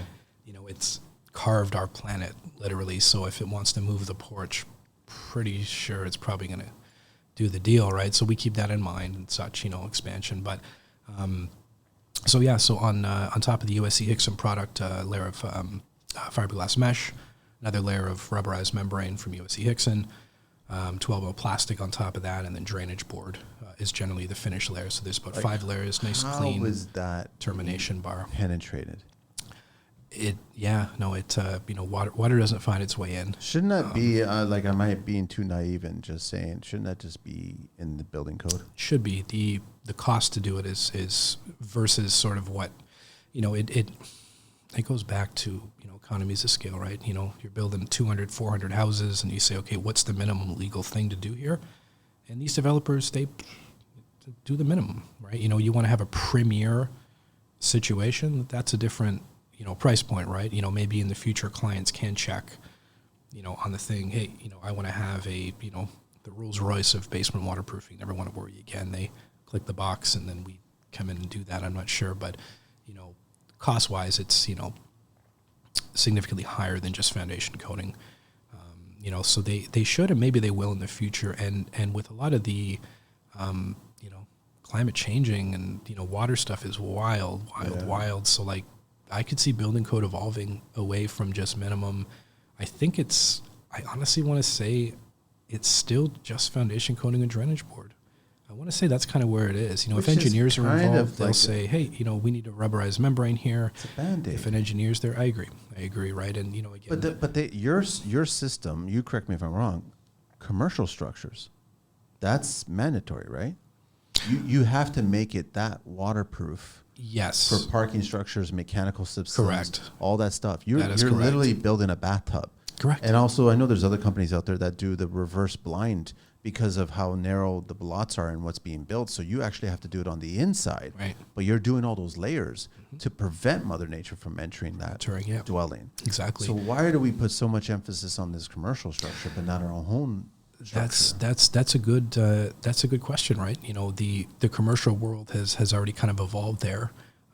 Residential, lags behind, reasons why I don't exactly know. Costs. That's usually the punchline with most things, right? Yeah. And, unfortunately, I quote unquote, I can understand their perspective a little bit too. Maybe I don't agree with it, but I can understand why they just go minimum, right? Because then where does it start? Where does it stop? But what about the roof? Let's get a 200-year roof up here, like minimum. Like, I don't know, right? So, and at the same time, the local government and municipalities, they want to attract developers, development. I'm sure they want to do it or try to want to do it right, plan it out for the future. Whether they do that or not, I don't know. But, as things go, right, there's always facets and stuff. And then, really as a homeowner where it's like, okay, well, I live in XYZville and this is my house and I'm going to stay here for 40 years. I'm going to have to take responsibility and do it the expensive way and just not rely on the systems in the world that would, maybe they should have been done 20 years ago, but it wasn't. So it's like, you know what, I'm going to take the hit and do it. Right. So some clients look at it like that, where, maybe it should have been done to begin with. It wasn't. And here's what it is. Right. I think in the back of their head, they're like, someone's nagging at them saying, we're not going to stay here past 10 years or 20 years. And or 30 absolutely. years. So why are we going to spend all that extra money for that? Sure. Let it be someone else's problem. For sure. And things kind of coming back to how they used to be in a sense. I could absolutely see a societal transition into staying in places for a really long time like it used to be, because I'm not sure if the future is going to be friendly per se when it comes to bouncing around for the normal average family, right? That forever home might just be the standard in 20 years. More people working from home. For sure, all of it, right? It's and you want to maximize every square inch of your home. Right. Why suffer your basement, or why build a basement a certain way that it causes problems later on? Of course. And, you plan on using that. That's where all this, you already have it finished. Oftentimes, unfortunately, these basements are finished very, very nicely, and big rainstorm comes and bam, the carpet's soggy. It's like, uh-oh. Those are the ones that you have those storms and you see such water like runoff. Yeah. And you can see the homeowners that opted not to do it properly, just that tight sphincter going on and worrying about what's going to happen now, right? You know, it's tough, right? Because it cascades into finished materials, it cascades into the trophy case or whatever, right? It's like, it's horrific. It's freaking horrible. I think back to the maintenance class or whatever, homeowners, I think before they actually get the property, they should take a test on what should be done or what should have been done for your basement waterproofing. Sure. I think it should be like, I think the top and the bottom. Right. I don't choose the windows, and you have great windows or whatever, but I mean, as long as they're installed properly and they're caulked properly, and then the brick or the siding or whatever material is done properly, and it's actually, those terminations are all taken care of, and then you pay attention to any kind of mechanical terminations that are coming out of the structure, and they're sealed properly and everything. Mm-hmm. But I think extra emphasis put on the roofing and also the foundation.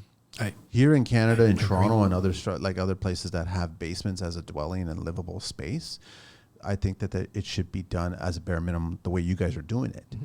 I don't think that the building code is fair enough, because that's basically just a recipe that it will actually, if water mitigation isn't taken care of properly and someone starts to change the grade or starts to put flower beds or starts to do certain things, then water is going to start to move in that direction, right, and then enter your structure. Right. Because that drainage and just the spray is not enough. No. I don't think it's enough. It definitely isn't, and you know the phone ringing is kind of proof of that. You know, in that sense. So,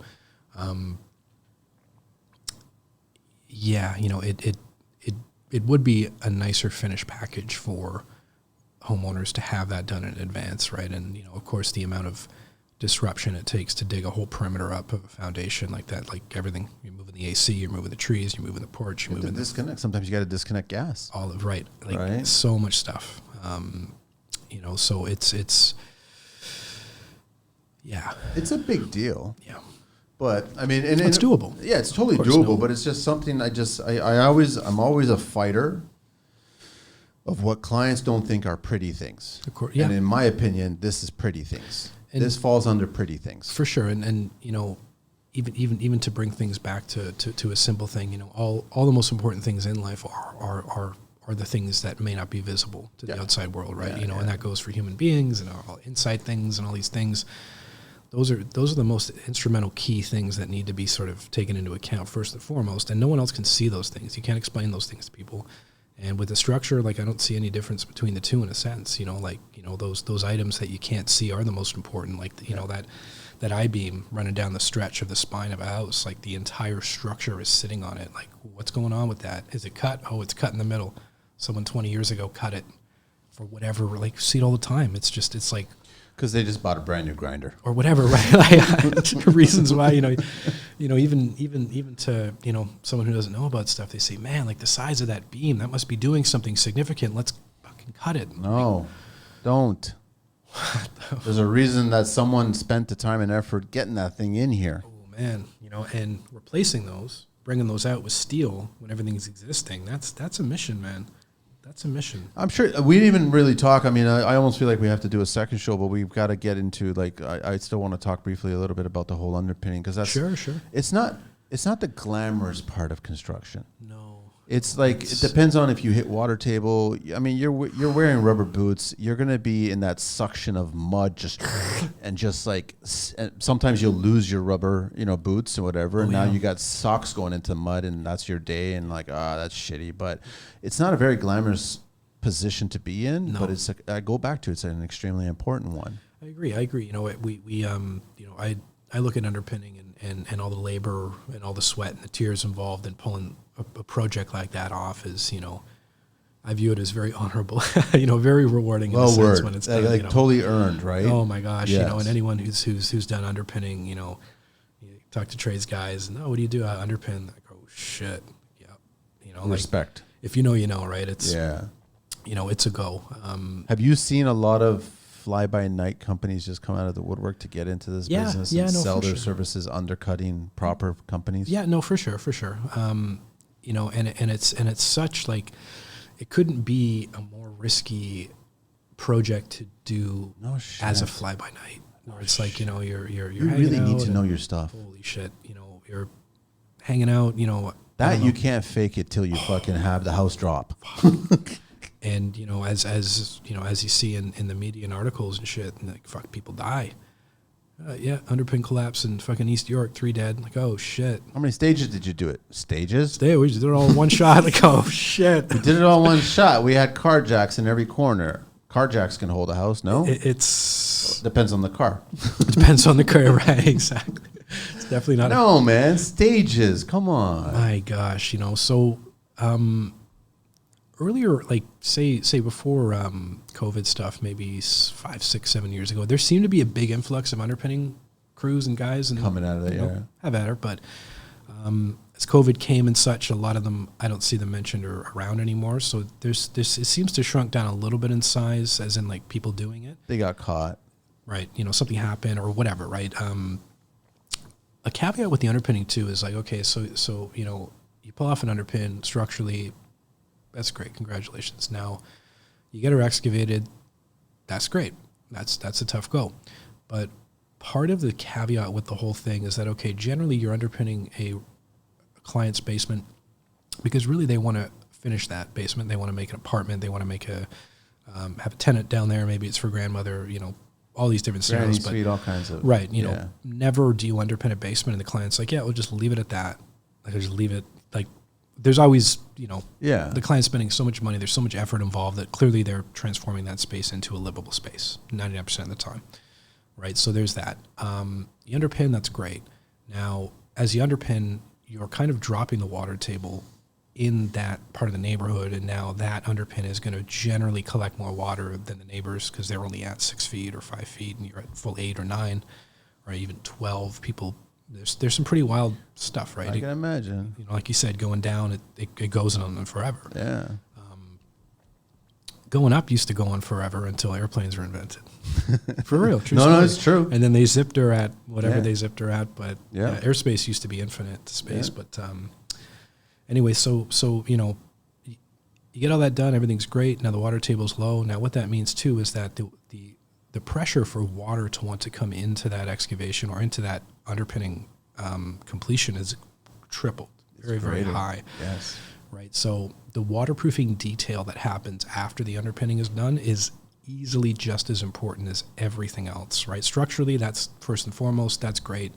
You know, all the steps there are great, but in 15 years from now, what they're most worried about is the water penetration. Yeah. And that's where a lot of the fly-by-night situations kind of, you know, if they can get that far, congratulations. But the warrantying of the waterproofing as 15 years, 20 years pass, that's really where they say, you know, 2 years in, oh, it's leaking. They're like, whatever. And it's like, whatever. You know, so clients are like, they really get caught, right, with like, just shitty waterproofing warranties, and like warranties are really key because again, it's not easy to redo. It's not like coming in and this plumbing leaks, so just fix it. Like, but I gotta fault the client. Some of the clients, I gotta fault them because they're choosing the lowest price. You know, and there's certain things that you do not choose the lowest price. That's one of them. You know, I mean, waterproofing, underpinning. I would say spray foaming. Mm-hmm. I don't want to see a spray foam guy show up on the site and there's a barrel of foam that's got a big, huge expiry date on it. Yeah. And it's being used. I don't want to see an underpinning crew come in here and not be able to carry the conversation about certain terminology, about certain steps, and about certain people that should be involved at every single stage of that process. Correct. Like if you think about it at its own bare bones, is that we're going to make a void underneath a structure. Yeah.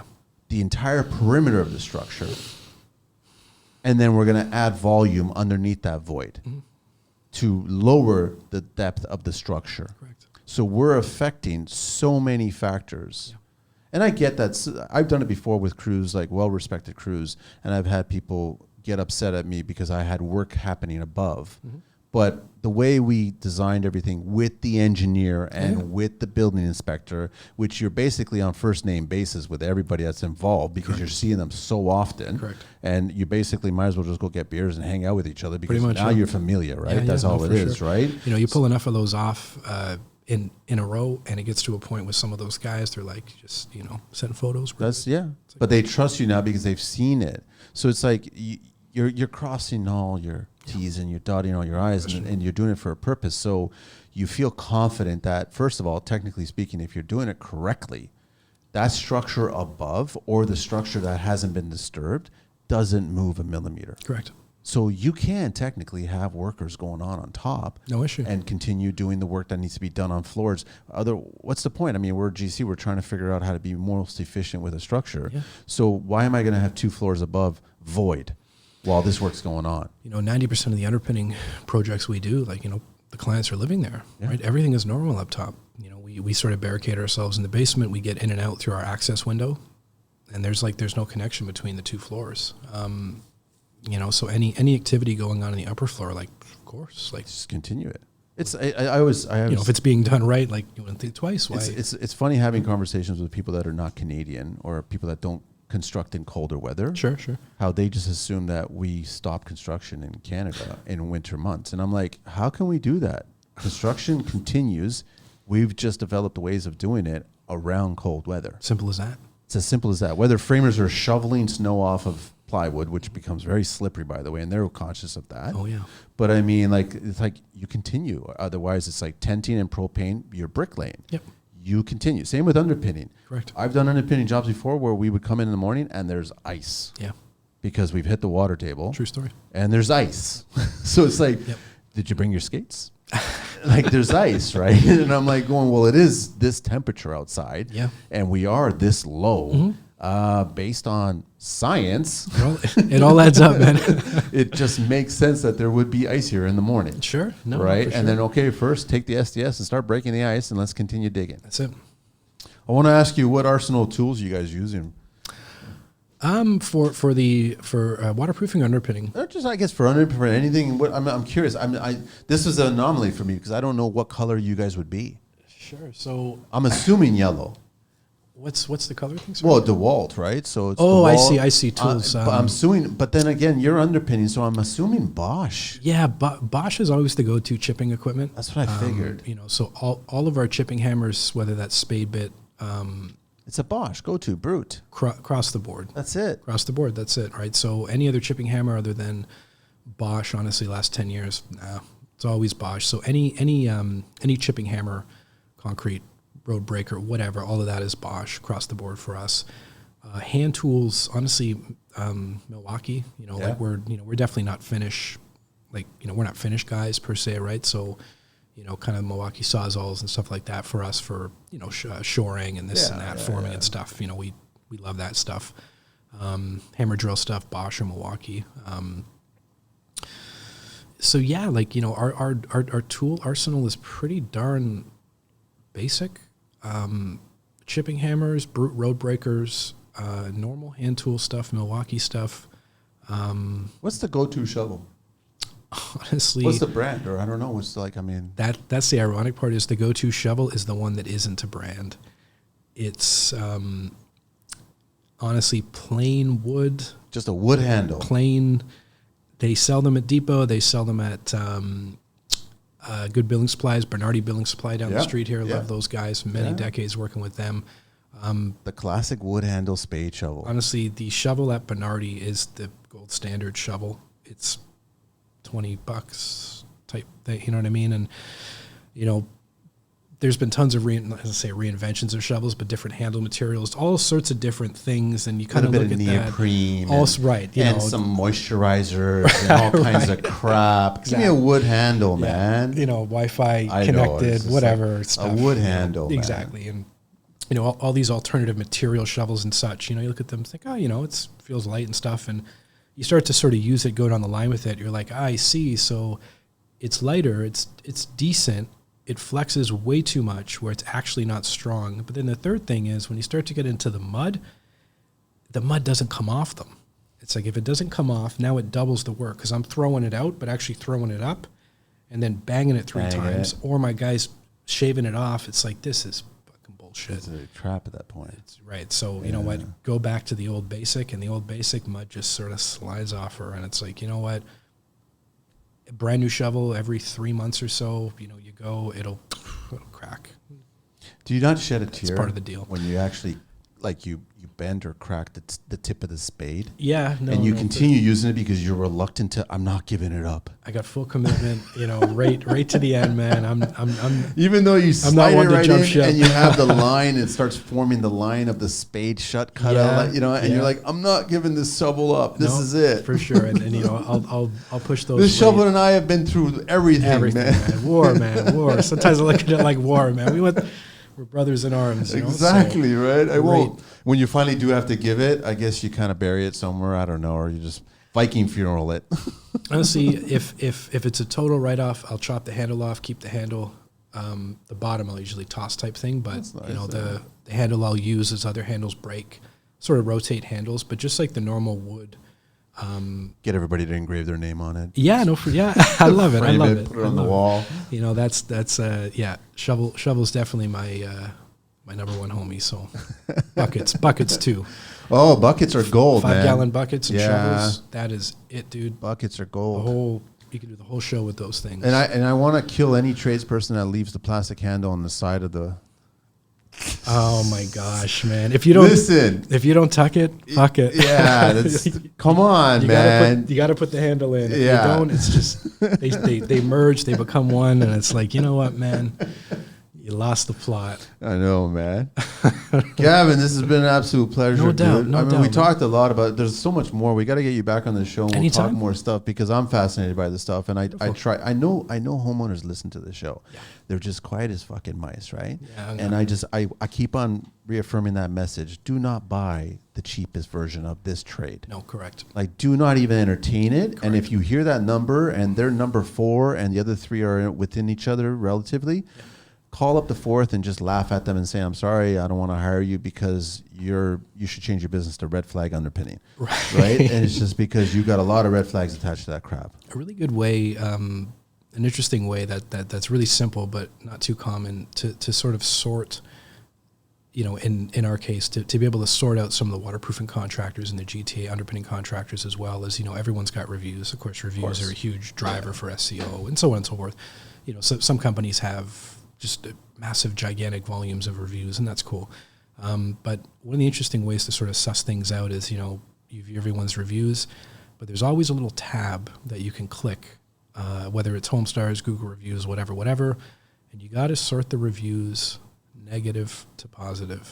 You got to flip them from positive to negative and sort them negative to positive. Yeah. And sort of start reading down the worst reviews first. And I'll tell you, man, that's a very good point. You start doing that and stuff becomes pretty clear in a sense, right? So back to clever marketing. It's one of those things, right? Google offers the service. Of course, by default, Google's going to show you the best review, right? Google's trying to do what Google does. But there's always the tab I want to see the worst reviews first. And then you can really start to get a idea of kind of what you're dealing with there.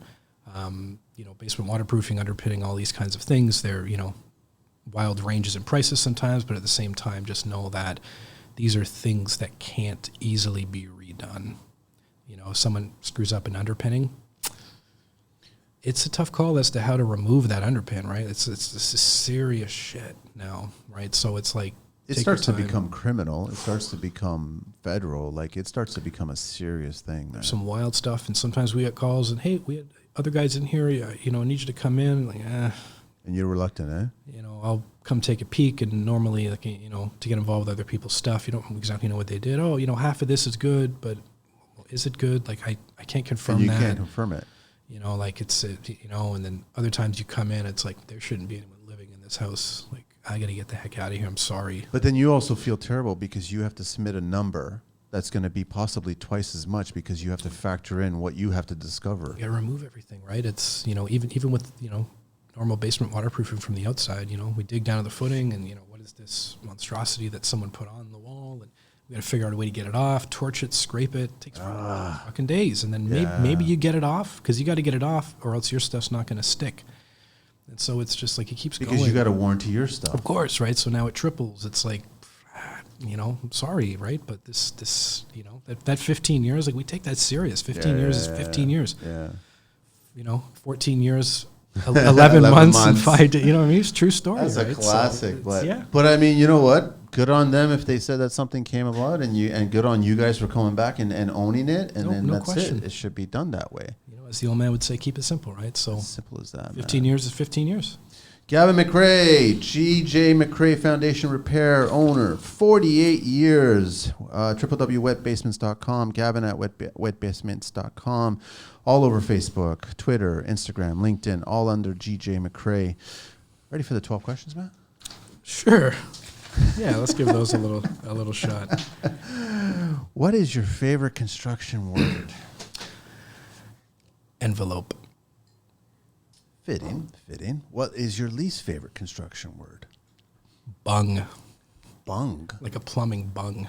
Oh, okay. I always saw the word, this guy needs 6 bungs, like I'm at Noble, right? Like, what does he need the bungs for? It's like, guys, can we chill for a second here? Like, why is it called a bung? But anyway. I know, but the glossary of construction terms, I'm surprised cancel culture hasn't attacked it yet, right? But it's amazing how many terms are plumbing, gas fitting, well, male, female fittings to begin with. Sure. It's, right. So it's just all kind of, whatever. I know manholes have been attacked and all this other stuff. But I mean, whatever. This is construction. This is how we handle. This is how we talk, right? It's, this stuff's older than us, right? So I don't know.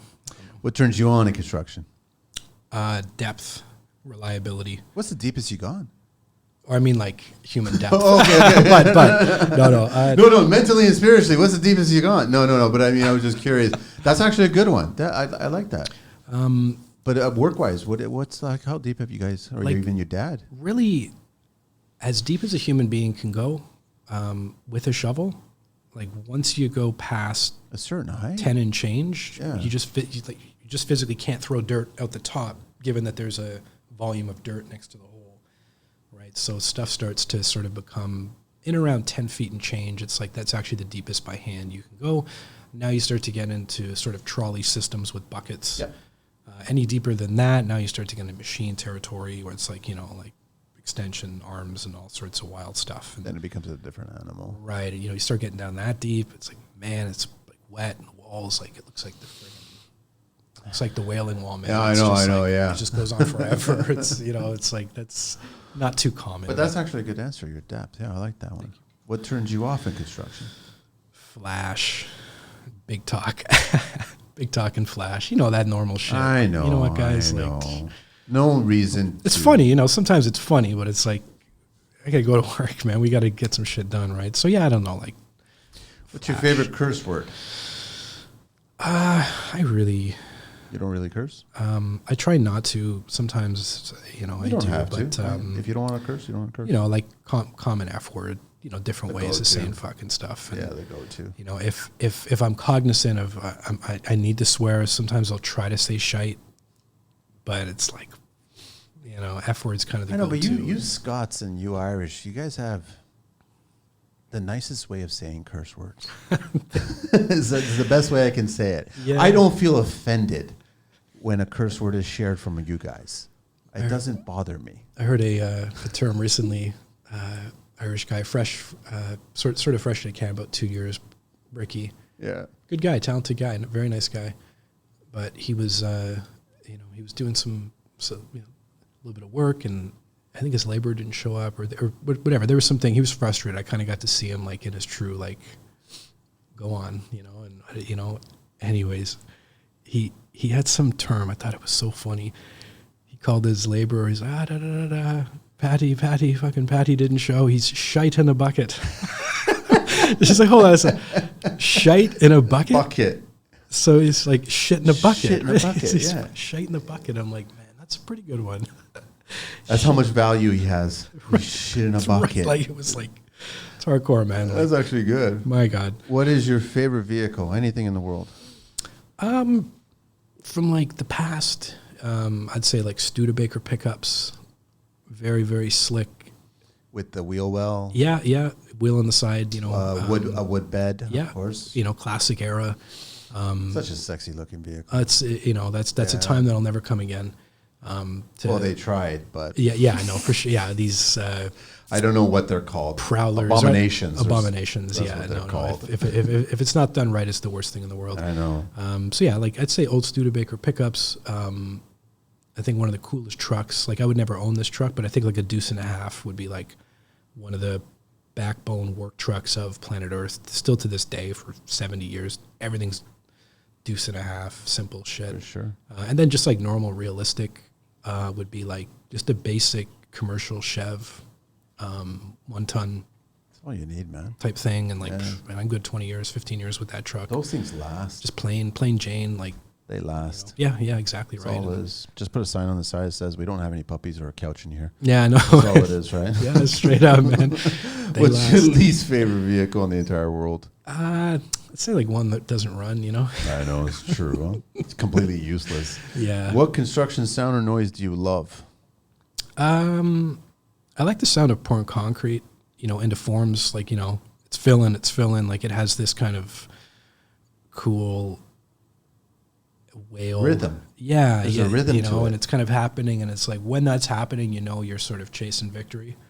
You know, you're coming to the point where it's like, okay, the risk is kind of like once this is in by tomorrow, you're kind of, you know, so it's a nice sound, a nice Milestone feeling. is like Exactly. accomplished. Once it's right? coming in, you know, you're like good, you know, so It's kind of like someone told me, a marathon runner told me recently where she was like, running a 42K marathon is not difficult. It's not until you get to like the 32nd or 33rd kilometer that the difficulty starts. the last 5% is just consistently, no matter what in life, construction project, whatever, the last 5%, there's something about it. Make or break. Something about it all, It's right? true. It's amazing.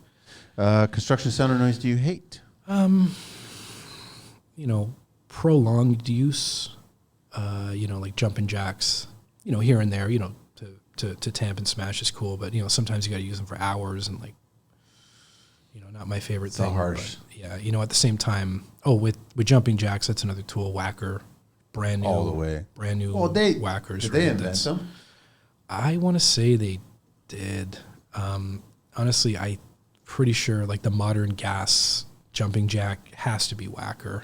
In my early days of social media, we were tamping for a garage for the poor and everything like that. And all of a sudden we had 2 tampers there. Framers brought it in there. And I was like, hey, come over here. Let's have a whack off. No doubt, man. And I thought it was funny, but everybody else was thinking, that's not very funny. I go, it's a whacker. It's a whacker. Like 2 of them are competing, see who's going to whack off as much, right? So what profession other than your own would you like to attempt? You know, I feel like I'm doing exactly what I'm meant to do. Nice. But if you're enjoying it and loving it. yeah, no, for sure I do. You know, and it's the family tradition, right? Back to grandfather, even. You know, he was doing some other things, over but for you? You're not ready for that, but who's taking over for you? oh man, that's a good question. You got to look at that, huh? Yeah, no, I guess that's a part of every Successful business. business, right? It's that side of things. I'll get back to you on that one. let me know. Question to be answered, to be I determined. still feel young and peppy, so you know, Yeah. hopefully all goes well. What profession would you not like to do? Oh, sorry, the one of what I'd like to attempt. Oh, okay. I thought you want. Yeah, sorry. Sorry, but you know, like what I'm doing now, I truly believe this is what I'm meant to do, and this is part of the reason I'm here on Earth. So that's cool. And if it was another life, I would be interested in things like controls, mechanical engineering, machine building. You know, where hardware meets software is always, you know, like in my own private life, I kind of dabble with that stuff. So yeah, like controls, machine building, things like this. So, but anyways, yeah, sorry. No, that's very cool. What profession would you not like to do? Honestly, the one I feel most connected to is the one I wouldn't want to do, which is roofing. You know, like roofers. Hard you know, job. Oh, fuck. You know, I you know, in a room with trades guys and stuff, like there's underpinner labor guys that go, what up? And then roofers like, what up? And they're like, what up? We're like, what are these, like, you know what I mean? Like, just like I feel your pain. I feel your pain. Crazy environment. Like, you know, hardcore dudes come through that kind of stuff, right? And it's like, man, like this is hard. This is hardcore shit. Special breed. Oh yeah, right. And you know when you see it, right? So that's, you know, I would roof if need be, but I prefer to dig. I like going down and, you know, I'll like do a the few ground. tabs and then I'll get off the roof. Yeah, That's you know, as far as that. heights I was never super great with anyway. Heights So don't bother me. It's the angle of my ankle and the tension that you're hanging on to certain things, and then the possibility of just misstepping and have a few seconds of some wind rush before something else happens. that shit, yeah, yeah, no, it's no joke, man. If heaven exists, what would you like to hear God say when you arrive at those pearly gates? I would envision, God willing, the pearly gates open, and it's, Samoyed puppies everywhere, right? Because those guys, they got to be up there doing the deal. Of course. Greeters for sure. Got to be puppies, those Samoyed puppies, and that playful walk. Yeah, just the whole thing. You look at them like just pure energy, man. Yeah. Just like, wow, what a creature. They always have the best expressions on their faces. Oh my gosh, just lovely people, dogs. My wife and I have a Samoyed. Nice. What's the name? Her name's Coda. She's how old? She is 12. Oh, she's getting up there. You know what? She doesn't active day past 4 or 5. She's definitely not a puppy, but at the same time, she's a little older, but she's howler. Like, she'll go if you go, right? She loves to sing, so if you kind of hum and sing to her, she'll pick that up. But yeah, Samoyeds are definitely talkers for sure. They're beautiful. Yeah, they're amazing, so I would imagine, Samoyeds on the ground and, God would say something along the lines of, you're back where you started. Welcome back to where you started, right? I believe in that whole, circle of time not being a line, but a circle. Nice. So maybe that's where we came from and we're doing our thing. And then maybe that's where we complete where we started, right? So it'd be kind of funny if he handed you a shovel. I would say touche, sir. I would say touche. You were watching. I knew you were watching. Wood handle shovel too. Has to be basic. Gavin, thank you so much, man. Honestly, absolute pleasure having you on the show, bro. I really appreciate it. My pleasure. Could I shout a few people out? Totally, do it, please. Awesome. Yeah. Yeah. So I just wanted to shout out to Dino, Maggie, Debbie, Ozzy, Mehmet, Milan, my mom and dad, and my beautiful wife. Nice. I wish you did it at the beginning now. Sorry. Well, no, because I encourage anybody to shout out as many as you want. I don't know if I could plug or. Oh, totally. You can do it. I encourage all of it, man. But I mean, yeah, we could have did it at the beginning, but it's all good. But hopefully they listen to the whole show right to the very end, right? I think they will. They probably will. Thanks so much, everybody. Again, Gavin MacRae from GJ MacRae Foundation Repair, or wetbasements.com. Gavin at wetbasements.com, and all over social, Facebook and Twitter and Instagram and LinkedIn. Find them at GJ MacRae. Thank you, sir. God bless you. Thank you. Thank you, See you man. again. Thanks, Angelina. We're out of here.